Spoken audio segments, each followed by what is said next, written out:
বান্দরবানে ভোটারদের উদ্বুদ্ধকরণ ও জনসচেতনতা বৃদ্ধি বিষয়ক উঠান বৈঠকে অংশ নিয়েছেন অন্তর্বর্তী সরকারের গৃহায়ন ও গণপূর্ত, শিল্প, স্থানীয় সরকার, পল্লী উন্নয়ন ও সমবায় মন্ত্রণালয়ের উপদেষ্টা আদিলুর রহমান খান। শুক্রবার সকালে বান্দরবান সদর উপজেলার সদর ইউনিয়নের চড়ুইপাড়া এলাকায় আয়োজিত উঠান বৈঠকে অন্যান্যদের মধ্যে স্থানীয় সরকার মন্ত্রণালয়ের সচিব মোহাম্মদ রেজাউল মাকসুদ জাহিদি, জেলা প্রশাসক শামীমা রারিনী, পুলিশ সুপার মোহাম্মদ আব্দুর রহমান উপস্থিত ছিলেন। অপরদিকে উপদেষ্টা বান্দরবান পৌরবাসীর পানি সংকট ও বর্জ্য ব্যবস্থাপনা নিরসনে জনস্বাস্থ্য প্রকৌশল অধিদপ্তরের তত্ত্বাবধানে বাস্তবায়নাধীন পানি শোধনাগার প্রকল্প পরিদর্শন করেন। এ সময় জনস্বাস্থ্য প্রকৌশল, এলজিইডি, গণপূর্ত অধিদপ্তর সহ সংশ্লিষ্ট বিভাগের ঊর্ধ্বতন কর্মকর্তারা উপস্থিত ছিলেন।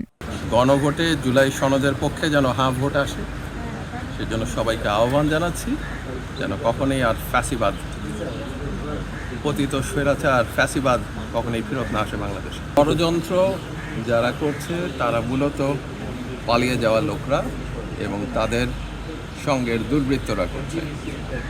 বাংলাদেশের জনগণ রক্ত দিয়ে যে ধারা প্রতিষ্ঠা করেছে অন্যায় অবিচারের বিরুদ্ধে, সেই ধারা সমস্ত ষড়যন্ত্রকে প্রতিহত করে।